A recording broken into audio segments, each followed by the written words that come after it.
Hello and welcome to another live broadcast with MedStar Health. My name is Sarah Ridenauer, and I'm joined today by a few of our heart care specialists from MedStar Heart and Vascular Institute. Our panel today includes cardiac surgeon Dr. Rachel Harrison and interventional cardiologist Dr. Ron Waxman and Dr. John Wang. In honor of National Valve Disease Awareness Day, we're discussing heart valve disease, which affects approximately 11 million Americans. So if you'd like to learn more, stick around, share this video with your friends, and give us a like to let us know you're watching.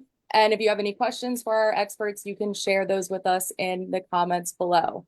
Before we get into our questions, let's learn a little more about our experts.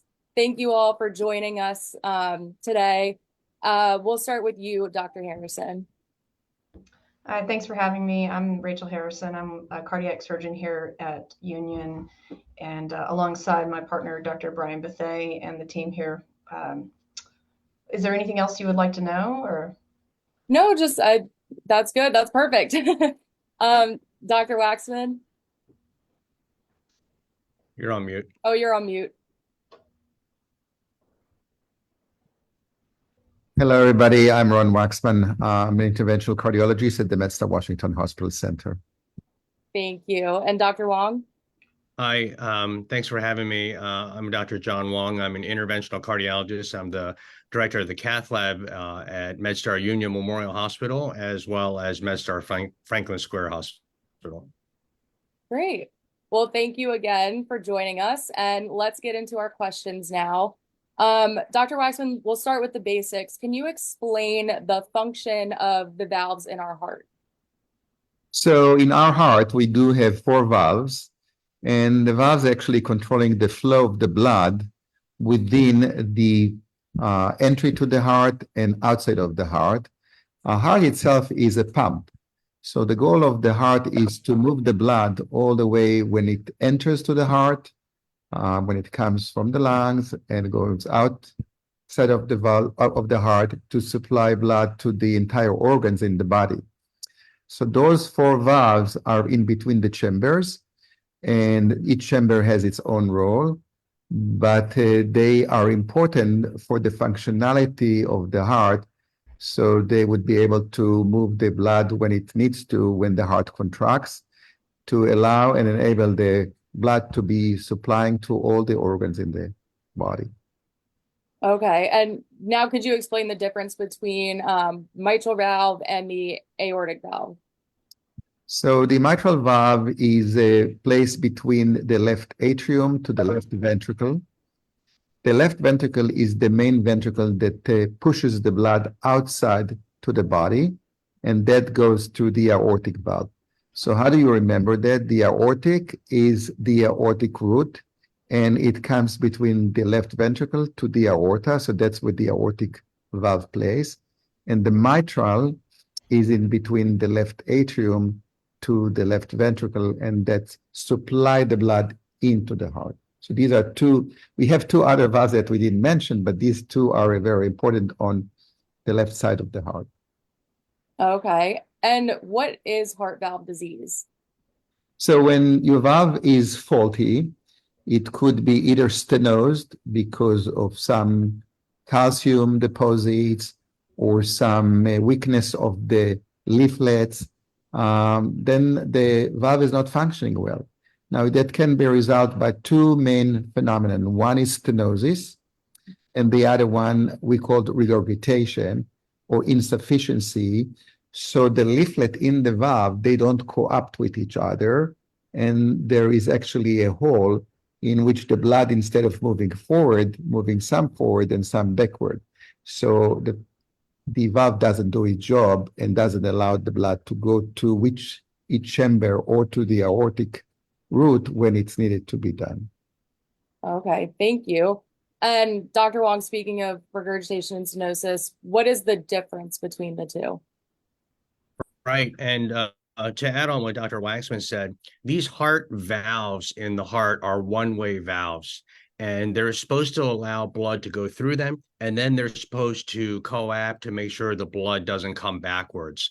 And when these valves develop disease, they can either get stenosed or very tight and restrictive. So then you have a pinhole type opening and not a wide open door for the blood to go through. That's what we call stenosis. And every one of these valves, the four heart valves, the two on the left side, Dr. Waksman talked about, the mitral and the aortic, and the two on the right side, the tricuspid and the pulmonic valve, they can become stenotic and they can be very tight and not opening and have a restrictive opening. Then regurgitation is the opposite problem. Regurgitation is when the one-way valve is not competent and the blood goes backwards and it leaks through the valve. And that's the other type of valve pathology for each of these four types of valves, or each of these four specific valves. Okay, thank you for explaining that. Is there a difference or a relationship between valve disease and heart failure? Yeah, it's a really good question. And, it's complex because when you have heart valve disease, either stenosis or regurgitation, whether it happens abruptly or over many, many years, that can lead the heart to get weak. And then you can have heart failure symptoms, what's so-called congestive heart failure. It's interesting. It can also happen the other way around. You can develop heart failure and your heart pump, the pumping chambers start to dilate. And because of that, that can also lead to heart valve disease. So it's a complex relationship, but one that is definitely a correlated, but sometimes it's hard to know which came first, the heart valve disease leading to the heart failure or the heart failure making the heart valve disease worse. Okay, interesting. What are the risk factors for heart valve disease, and are there risk factors that are specific for gender or ethnicity? Can you talk about that a little bit? Sure. So heart valve disease, and I think was mentioned in the beginning of this, is very common. It occurs more common in the elderly, although there are congenital abnormalities as well. So in general, people over 65, they say about 6 to 7% of people have moderate to severe heart valve disease, to give you an idea of how common this is. The risk factors, because there is a genetic component to certain heart valve disease, a family history of like a bicuspid aortic valve, which is where an aortic valve has only 2 leaflets versus 3 leaflets. That's a congenital abnormality, and one that definitely can be, you can be predisposed to if, for example, your parents or other people had that. A lot of the heart valve disease, though, actually shares similar risk factors to coronary artery disease. And I think a lot of patients are familiar with the risk factors for coronary artery disease, which is cigarette smoking, obesity, a sedentary lifestyle, high blood pressure, high cholesterol, because these risk factors have been associated with progression of the aortic valve disease and having that become calcified and stenotic or not opening well. Plus, those risk factors can also lead to coronary artery disease, and people who have had heart attacks and a weak heart and heart failure can also have heart valve disease. There's some other rare things like radiation exposure to the chest or having rheumatic heart disease as a child, which is becoming less and less common. But those are the most common risk factors associated with heart disease. When you talk about gender and ethnicity, it's an interesting question. In certain types of valves, there is absolutely a difference. So for the mitral valve, there is a women have a greater incidence of this than men. And the two ones really are mitral valve prolapse and also actually rheumatic mitral valve disease. For aortic stenosis, that's when the aortic valve doesn't open well. This is a disease that actually has a greater prevalence in men versus women. And in terms of ethnic differences, there's a recent publication showing that in patients with aortic stenosis, that Hispanics and white men, Caucasian men, had very similar instances, but African Americans and Asians had a lower incidence of aortic stenosis. So, yes, there are some differences, but if you just take a step back and say that 6 to 7% of people over the age of 65 have moderate to severe aortic valve disease, it can really affect men, women, and all races. Yeah. And going along with that, does valve disease affect men and women differently? It's a mechanical problem, so it's just really doesn't matter if it happens in a man or a woman. Mhm. As Dr. Wang mentioned, some phenomenon like prolapse of the mitral valve, you would find it more in women than in men. And some patients say other reasons actually for disease or risk factors is infections of the valve itself, not just rheumatic heart disease, which happens in childhood, but we see it diminished. But among people who are doing drug abuse and things like that, or injecting needles, sometimes we see infections on the valve. There is a bug or bacteria that eats the actual valve itself. So there are many diseases that are there. But I would say that when the valve is faulty, it doesn't matter anymore if you're a man or a woman, if you're white or you're black. It's basically becomes a mechanical problem. Right. Okay. Thank you for explaining that. And Dr. Wong, you touched on this before, but just to go over it again, is there a genetic component to heart valve disease? Yeah, there is, and we're learning more about this every day.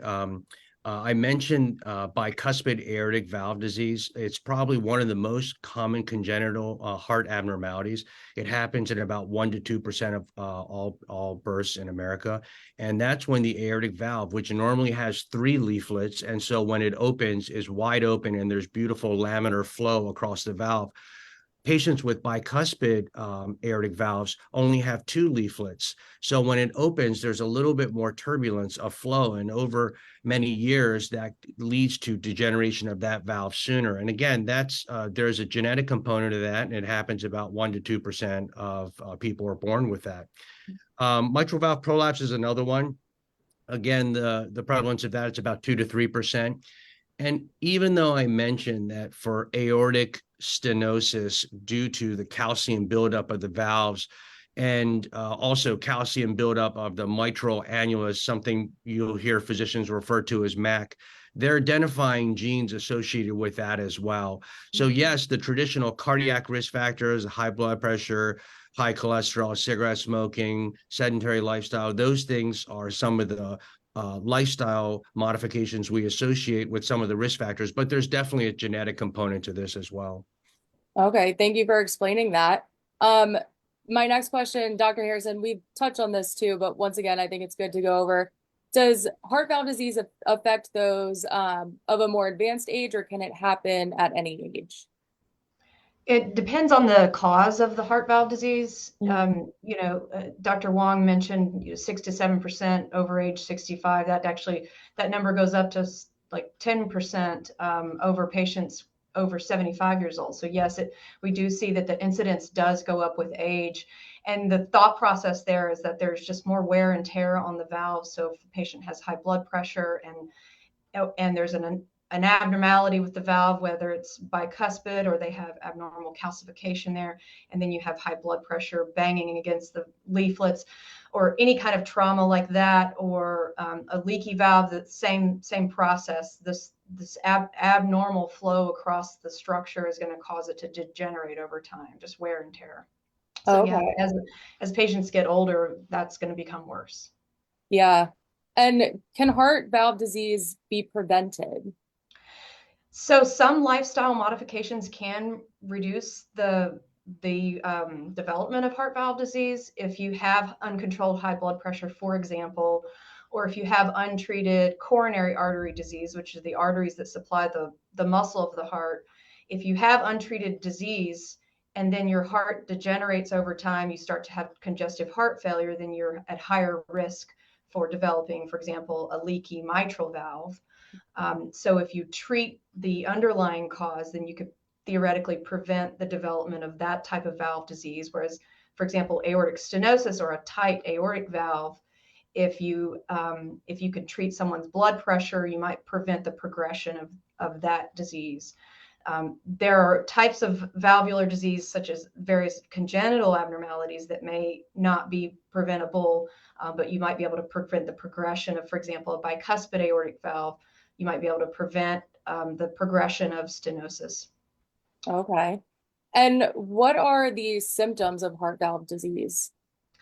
So one of the more common symptoms is fatigue, and patients a lot of times think they're just getting old, and they attribute it to old age, but actually there's something anatomically wrong that's causing them to feel fatigued. Patients can have chest pain.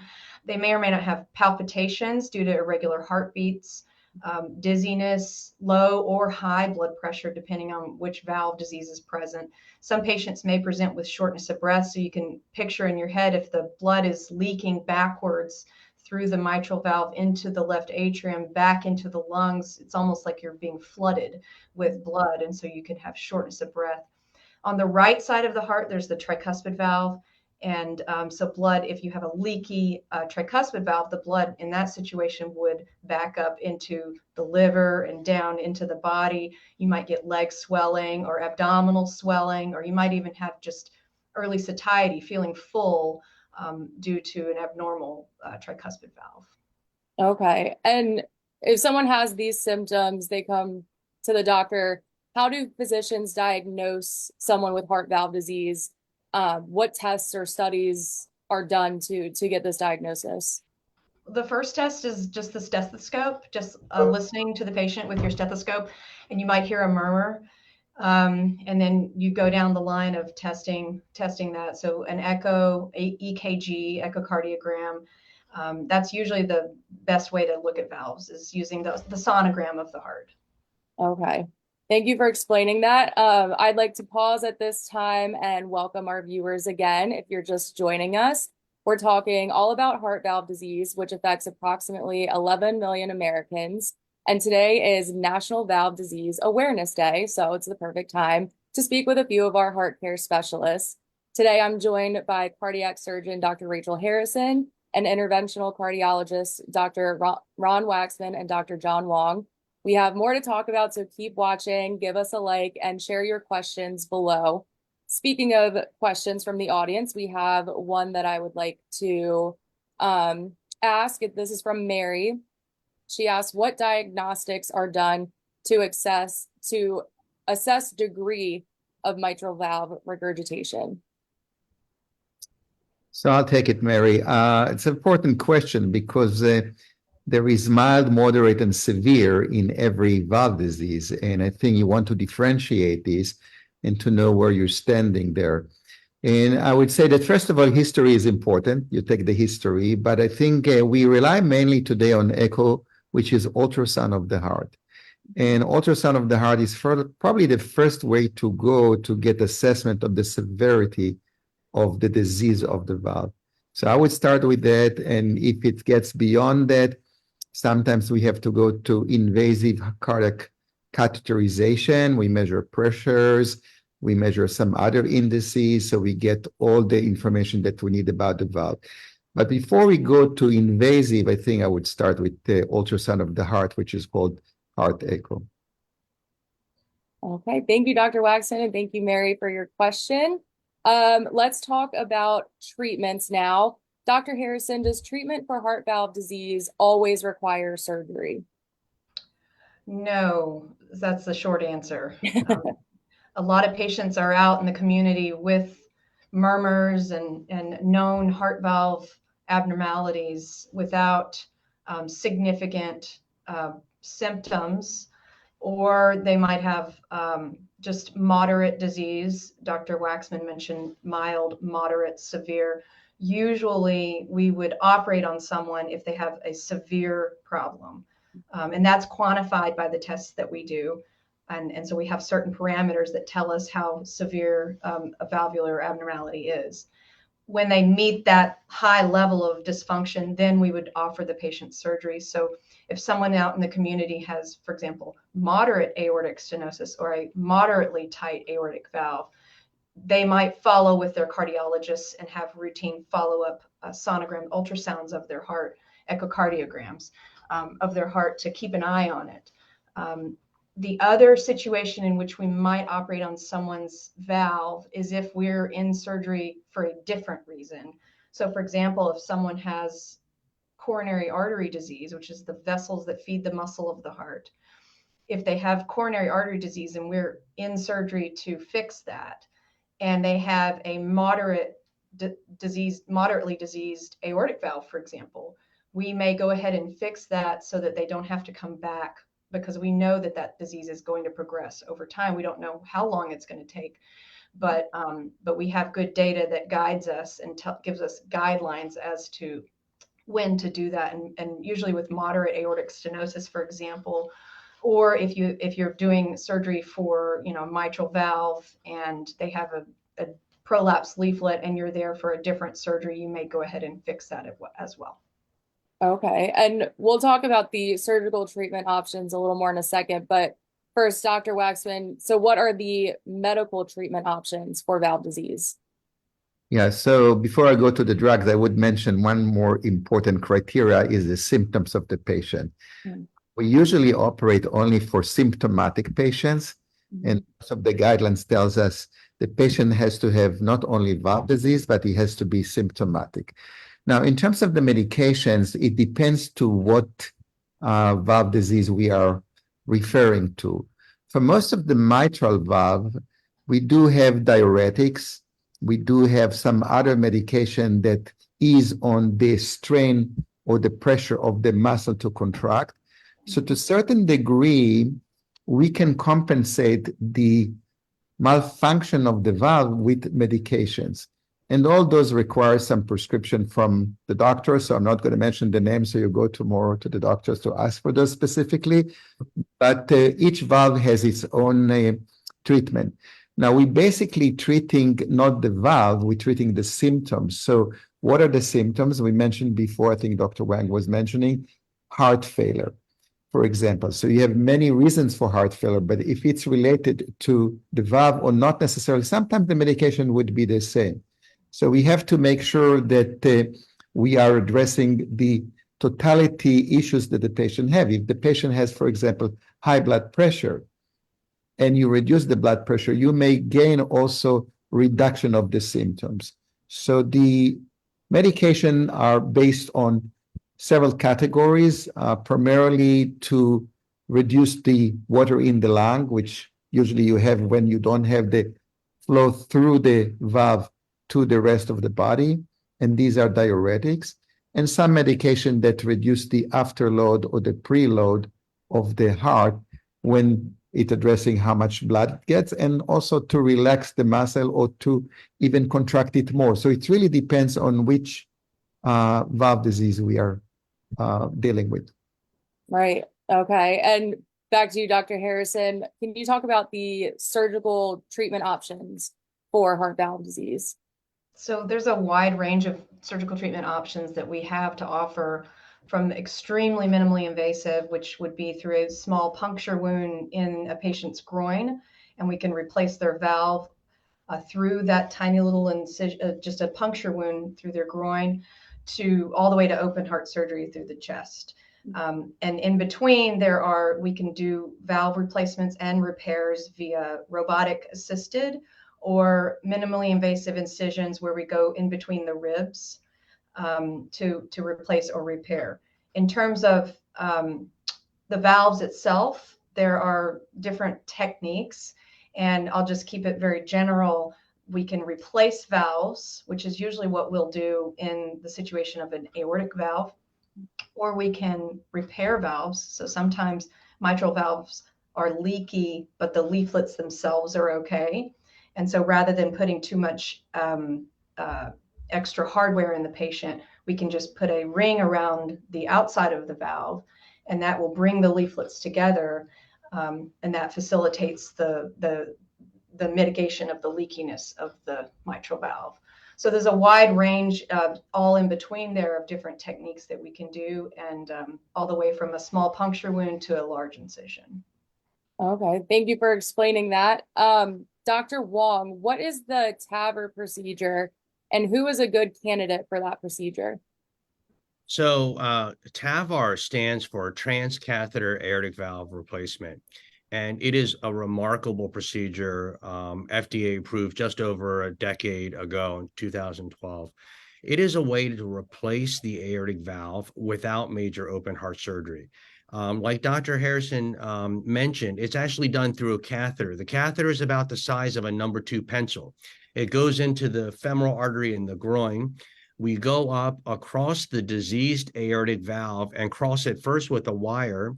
Sometimes we use a balloon to open the stenotic calcified valve to make way for the new valve.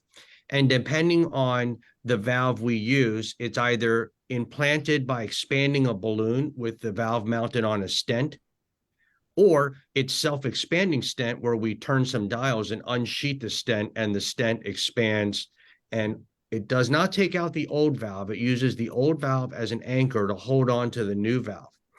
The whole procedure, it's remarkable. It's about 30 minutes long. Patients are usually in a deep sedation, but not with a breathing tube. And the vast majority of patients go home the next day. Patients that have had this procedure done compare it very similar to having a heart catheterization, and obviously much different than traditional open heart surgery. In terms of who's a good candidate, obviously this was developed initially in patients who were not good surgical candidates and studied in the extreme risk patients. And then it was studied in patients high risk for surgery. And then it was found to be beneficial in those patients. And so on and so on. It was studied in intermediate risk for open heart surgery, and then even low risk surgical patients. And in every one of those risk categories, TAVR was found to be beneficial, less complications, faster recovery. And that's why patients prefer it. It's probably easier to go through the groups of patients that surgery benefit for aortic stenosis versus the other way around. Because I would say prior to 2012, unless you were in a clinical trial, almost all patients with severe symptomatic aortic stenosis getting a procedure received open heart surgery. But now it's flipped, and now the vast majority of patients with aortic stenosis undergo transcatheter aortic valve replacement. But surgery is not going anywhere for this disease. There are still subsets of patients that greatly benefit from traditional open heart surgery with an aortic valve replacement. And some subgroups are patients with terrible coronary artery disease, the blockages in the blood vessels, ones that would be too complex or require too many stents to fix.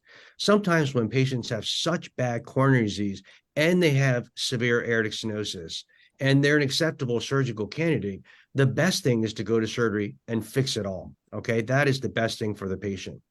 Another group is the patient that has very, very calcified aortic stenosis that's due to a bicuspid valve.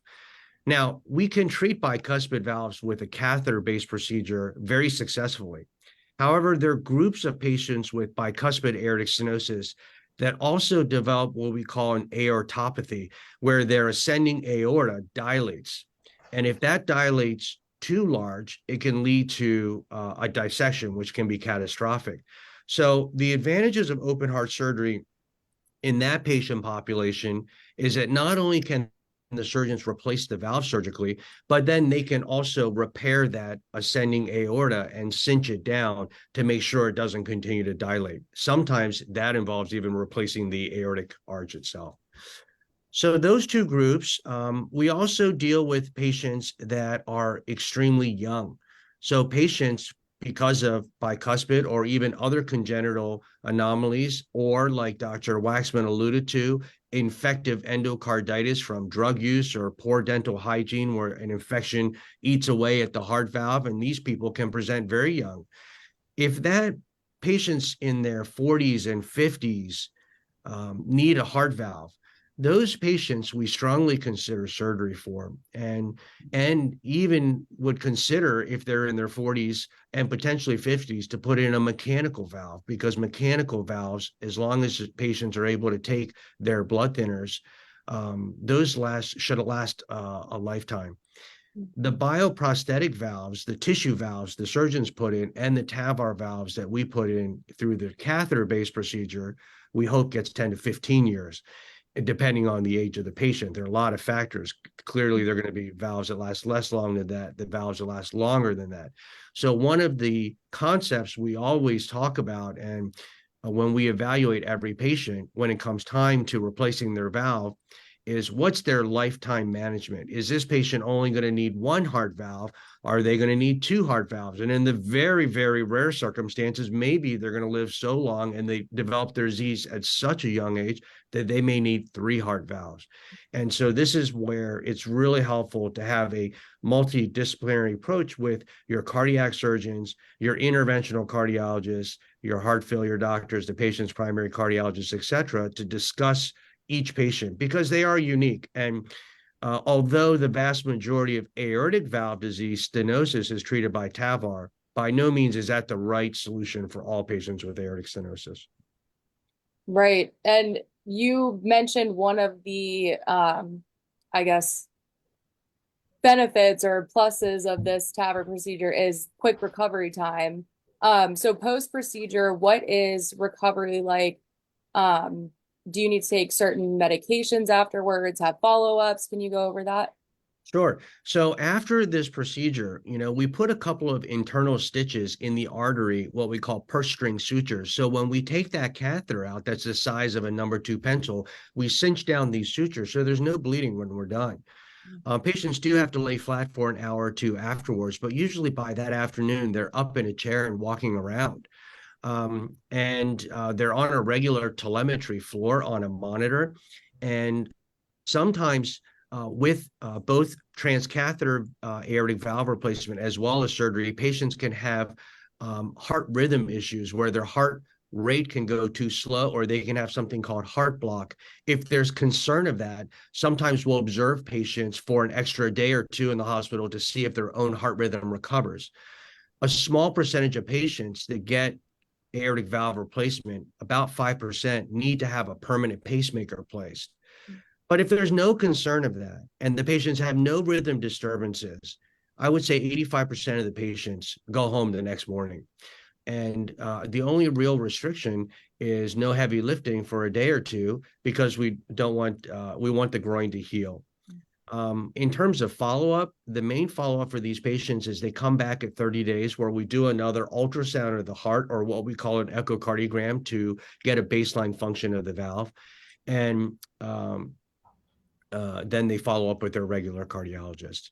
As far as medications go, typically after TAVR valve has been placed, patients are put on baby aspirin or 81 milligrams a day. And if they can tolerate another antiplatelet medicine, commonly used Plavix or clopidogrel, patients usually maintain on that for 3 months. If they're at increased risk of bleeding and cannot be on both of those medicines, one of those medicines would be sufficient. It does not require anticoagulation with Coumadin or warfarin, as is needed for a mechanical aortic valve, and it does not require these direct oral anticoagulants like Eliquis or Pradaxa that some patients may be on for their atrial fibrillation. It just requires a baby aspirin and Plavix for 3 months. Wow. Okay. Thank you for explaining that. That was a great explanation. Dr. Waksman, how do physicians determine the best treatment approach for each patient? I know Dr. Wang mentioned how it does differ from patient to patient. So how is that determined? So since the introduction of the percutaneous valves, we also introduced a concept which was very, very required in medicine. It's called the heart team. And who is the heart team approach? We have an interventional cardiologist and we have a surgeon. And we also look on what the patient understands and wants, because, it is today more on a patient sure decision.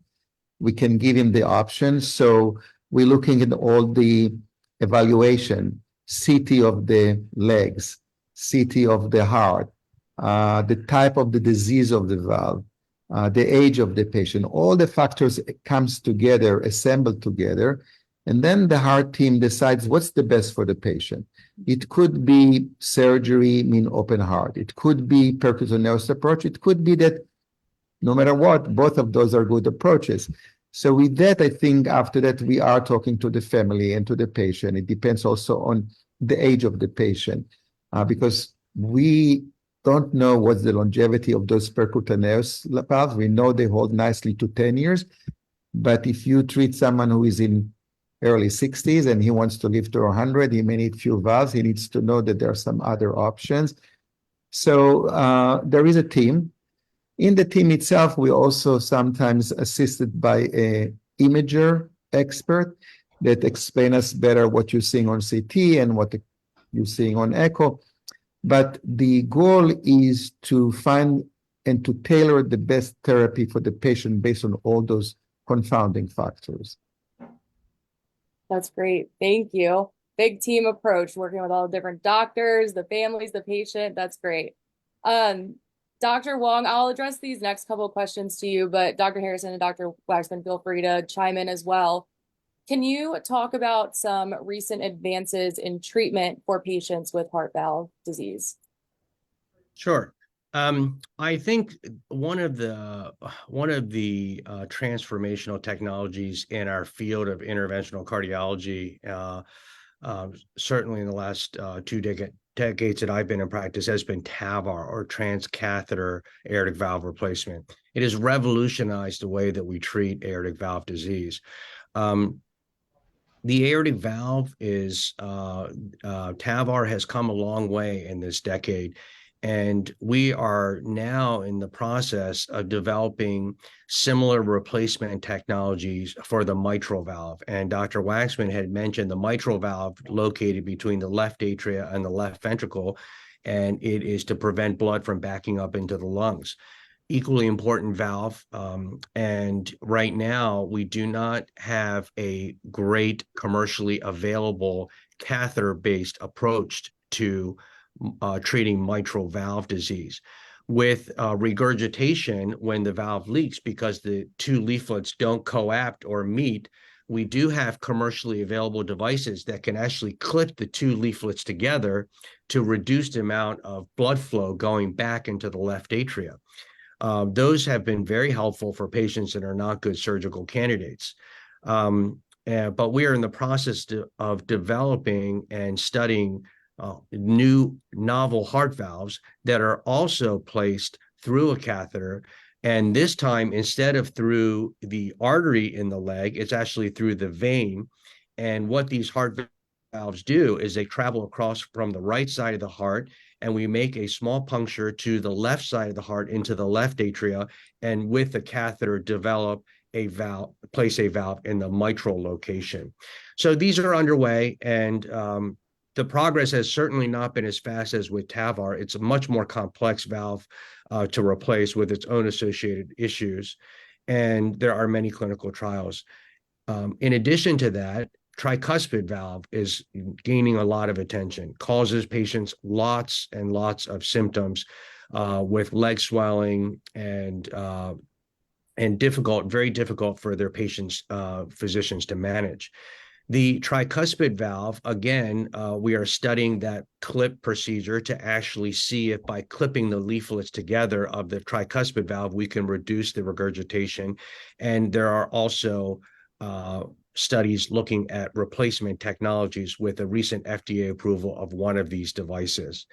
So there are many different technologies on the way, on the forefront, with the ultimate goal of being able to treat more patients, sicker patients, where traditional open heart surgery is either not the preferred strategy or possible given their comorbidities. And one other point I want to make that Dr. Waksman mentioned is patients developing symptoms. And one thing we hear very often in the clinic when we talk to patients who have severe valve disease, they say, "Doc, I feel fine. I have no symptoms." And this is very common for patients to say that. And what we realize is that it's not that they're not being honest about their symptoms or minimizing their symptoms. It's that people in general don't like to feel symptoms.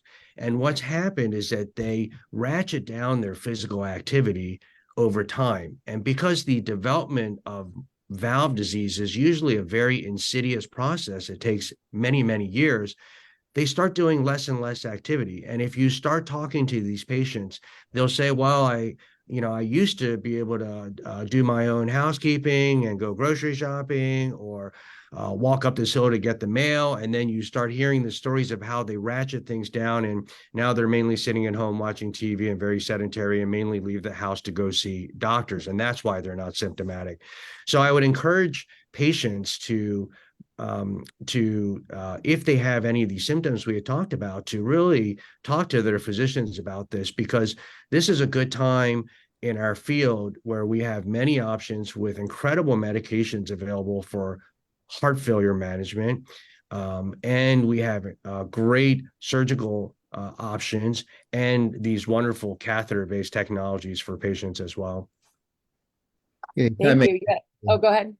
One more important valve is to treat also regurgitation of the aortic valve. We talked a lot today about aortic stenosis, but there is a disease which is called aortic regurgitation, and we are actually at MedStar studying two types of valves that are dedicated for aortic regurgitation. So until now, without research, all those patients need to undergo repair or replacement, mainly replacement by the cardiac surgeries, which is open heart. But the field of the valve is developing or evolving now to have solutions for replacement of the valve percutaneously for this type of disease, aortic regurgitations. So what TAVR made, I think it made us basically moving more and more to simple and minimally invasive solutions. And this is for all the four valves. We have treatments for pulmonic valve. We didn't talk much about the pulmonic valve today. It's a rare disease, but it's there. And we have percutaneous approach for that.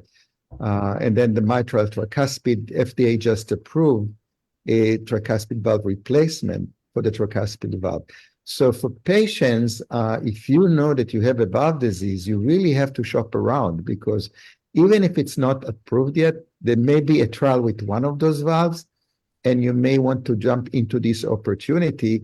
I'm sure that those patients who were 15 years ago and 20 years ago in the studies of aortic valve, and we see some of those today still working and happy, they had the opportunity to receive those investigational devices. So look around, shop, talk to the cardiology, check what is available, because you may find a lot of simple and minimally invasive solutions.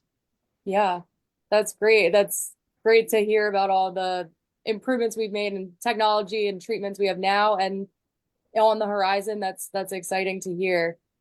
We have a couple of audience questions I want to get into. And this question from Kim relates to what we were just talking about with clinical trials. She asks, what is the success rate of mitral valve replacement with clinical trials? So replacement, we don't have a lot of patients right now. We're in the midst of studies that are initially they were comparing to surgery, but then patient didn't want to go to surgery. And most of the patients that we are taking with mitral valve replacement, they are for situation where surgery is not really the desired one. I'm not saying it cannot be done, but these are mitral regurgitation of a normal valve. It's because the myocardium was diseased, the heart was dilated, so the valve itself is been okay, but it cannot accommodate the space that has been occurred. So the studies on mitral valve replacement are ongoing. We are participating in them. The results initially were mixed because they were using a approach that requires still minimal surgery, approaching the apical approach of the axis of the heart. Now, as Dr. Wang described, we're trying to do it from the right heart through the septum, so we don't have to make a hole or a big hole in the heart. And those are not that easy. The study is ongoing. I would be cautious. I would say that the preliminary results are promising, but I think we still have a way to go until all this will be digested, evaluated, analyzed, and decided by FDA. Okay, thank you. I think another important point with with the mitral valve, and we alluded to the fact that it's more complex than the aortic valve, is another challenge with these studies is that many patients that we evaluate for these studies get excluded because of anatomic issues. And so because of the complexity of the the mitral valve and its interaction with the blood flow leaving the heart and out the aortic valve, a lot of patients get screened for these clinical trials and would be a good candidate, but anatomically, because of the limitations of the devices that are available, they're not a candidate. So stay tuned. More to come for this. And one Yeah. more thing, the medical therapy has also been evolved, and we have new medications. So many of the patients, when they need to meet the criteria, they still have to be on maximal medical therapy. If the therapy works, then they can push the surgery or the replacement along the way. And we have to give some also recognize that the medical therapy has made a lot of progress as well. And patients for a while, because if this is a disease of the muscle, not the actual leaflets, and we can treat the muscle for heart failure, so we can alleviate some of those symptoms with medications. That pushes the need to rapidly send the patient to mitral valve replacement. With the aortic, it's completely different. If you don't treat those patients, they can drop dead. So that's why if you have severe aortic stenosis, it's almost an emergency. You really have to treat those patients. With the mitral, you have some time. So that actually leads into another audience question we have. How much more risk is there with mitral valve replacement than with aortic valve replacement? Well, from the surgical perspective, I'll let Dr. Harrison to weigh in. I'll just mention that, again, we have a very good result with aortic valve replacement. Don't think there is a risk today for that. I mean, the results are extremely good. Thousands of patients. That to get you a feel, we are now in the US treating about 100,000 patients a year with aortic valve replacement percutaneously, what we call TAVR, and the results are very good. With mitral valve replacement, we don't have much data on safety. With mitral valve repair with the clip, this is a safe procedure, very safe procedure. It's not as completely abolishing the entire regurgitation, but from safety perspective, it is a good and safe procedure. So you have to compare between repair and replacement. On the mitral, we don't have much data on replacement, and it's evolving. So I would say TAVR, you don't have to worry. When it comes to the surgery, when you have to do open heart mitral valve replacement versus aortic valve replacement, I will defer it to Dr. Harrison. So the treating aortic valve stenosis as a surgeon is incredibly rewarding because most of those patients have a reasonably well-functioning ventricle.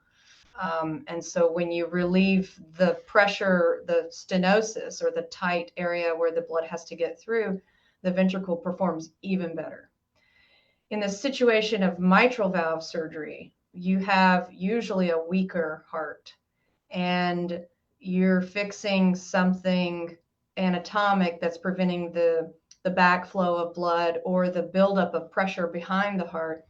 And you're not really doing anything for the ventricle. You're basically preventing the progression of the heart failure symptoms. And so the ventricle, usually it will actually act a little bit worse after mitral valve surgery, and it makes our job challenging as clinicians to take care of those type patients because their ventricles, the muscle of the heart is weaker. That's also the same for regurgitant or leaky aortic valves. Those patients can be a little bit sicker than the stenotic or the tight aortic valves because the ventricle itself, the muscle of the heart, has been seeing that blood hitting back against it, and it becomes dilated. And if you compare the muscle of the ventricle to like a bodybuilder versus someone who's paralyzed with no muscle in their legs, that ventricle that's been seeing the blood hitting it has become dilated and it doesn't work as well, as opposed to a ventricle that's pumping hard against a tight valve. That muscle is very strong. So once we fix the structural problem, what we're left with is whatever ventricle the patient had. And so if they have a weak heart, then it takes a little bit longer, and sometimes the outcomes can be less favorable for the mitral valve, aortic leaky valve versus the tight aortic valve. Hopefully that answers the question. Yeah, thank you, Dr. Harrison and Dr. Waxman, for answering that.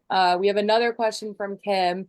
At what point do you consider a patient with severe mitral valve regurgitation to be not treatable?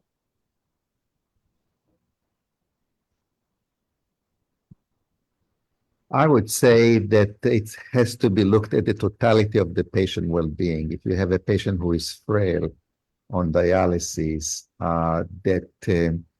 his functionality of the heart is very poor, meaning that the heart is barely contracting, that's very risky, because you have to realize that sometimes the disease is not of the valve, it's the disease of the heart. And if the muscle is so weak, the valve is not going to do any good to the patient. So in that case, I think we would take it with medical therapy, and we will hope for the best. But there is no point to intervene. At some point, it could become futile. But again, you cannot give the recipe, or patients should not lose hope. So that's why you need the heart team. You need to, you have to have good echo, because we have seen patients that had recovered at least symptomatically nicely with the intervening. So even if you reduce the regurgitation from torrential to severe or moderate, the patient may benefit a lot from that, from symptom-wise, and quality of life will be improved. So I would say that we have to give hope to every patient. I don't want to sound like everybody can be treated, but we have to find what is the right treatment to the right patient, and to look at the totality of the patient, not just about the muscle or the heart. Yeah, thank you for that. And we have one last question from Amy. How does metoprolol ER help? I think I pronounced that correctly. Metoprolol ER, or extended release, is a beta blocker medication. It's actually a medicine that's very commonly prescribed, and it's a medicine that's been around for decades. Its mechanism of action is to really slow the heart rate. It's used in patients who have fast heart rhythms like atrial fibrillation, or if you've had a heart attack, because it's also been shown to decrease heart attacks. And most recently, its benefit in patients with heart failure is undeniable in terms of improving survival and mortality. So it's one of our blood pressure medicines that we use in the class of what's called a beta blocker, used for many different reasons, from just treating high blood pressure to arrhythmias, to patients who've had heart attacks, and again, patients with congestive heart failure. Got it. Thank you for explaining that. And thank you to our viewers for all their great questions. I just combined those two words together. That's all the time we have for today. Thank you again to our experts, Dr. Harrison, Dr. Waksman, and Dr. Wang, for spending time with us today and answering all of our questions. We really appreciate you guys taking the time out of your day to do this. And thank you to all of our viewers for tuning in and sharing your questions with us. For more information or to schedule an appointment, you can visit the link we'll be posting in the comments. Thank you again, and have a nice day. Thanks.